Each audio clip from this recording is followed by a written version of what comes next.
Susmak iyileştirmiyor hiçbir şeyi. Sözlerimin hiçbir hükmü yok. Ah, ah ne çok ölüyorum. Oysa avuçlarımda saklıyorum sevgimi.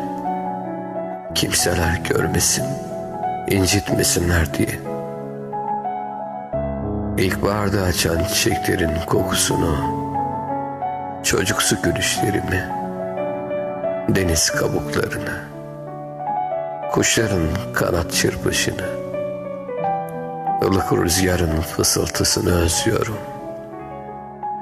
Aradıkça yitiriyorum her şeyi. Hislerimin rengini siyah boyuyorum.